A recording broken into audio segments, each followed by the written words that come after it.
وطن سان چمن جای سمن مسکن فن مخزر اسرار سخن زیبه من رشک خودن کشور اجداده من گوی و تماشاست باز در کند یار مسکن یار ملک نگار جای قرار مملکتی ناموس و آر بوی بار سلط هزار ناله نری نغمه تار بیش مایاست این دیارست مکانی علمای و فضلای و شهرا شان سخا گنج گدا مرغ هما نام نکوش بام سریاست این بدخشان زجا خوشتر از مال جام بهتر از آل جام بهتر زیباتر والاتر والاتر دنیاست شان و سر حرم افشان گیه جمز خودگاه پریشان روان شد با بدخشان بسد امید و ارمان بیامد ز خراسان تا به تنظیم در آرد امهی رسم کهن راوا سخن راوای من راوا امان قایدهی ذات دفن را که فرامینی شیع حضرت والاست زیر سنگ وطن گشتنیان سر جهان سر شاهان شای بران شای خاموش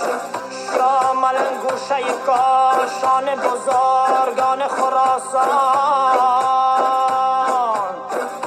شافتور آخلفی دیگر خوشگوار خوش دفتر و صافت چو پیغمبر مدای اما سرور داور بد دنیاست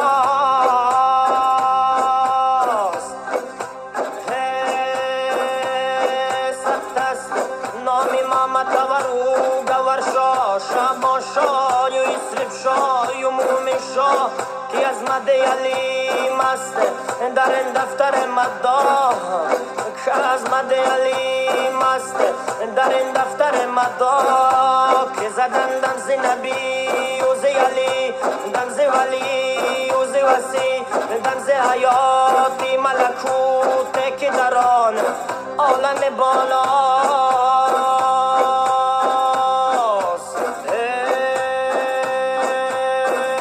از بدخشان به زرفشان و به ختلان و به وخشان و به ایران با مملکتی خوب نیاگان سناخان و غزل خان رویم از دل و از جان تا به شیراز به تبریز رویم با سخن و ساز کنیم سبت نو آغاز دیم زندگی پرداز کنیم زنده عجم باز که خواهش دلاست این که این قصه نوشت ورقه بروازی از درگاه فوق محمد پروازی از اولاد فدال یا سلطال یا رزال آن بزرگان بدخشان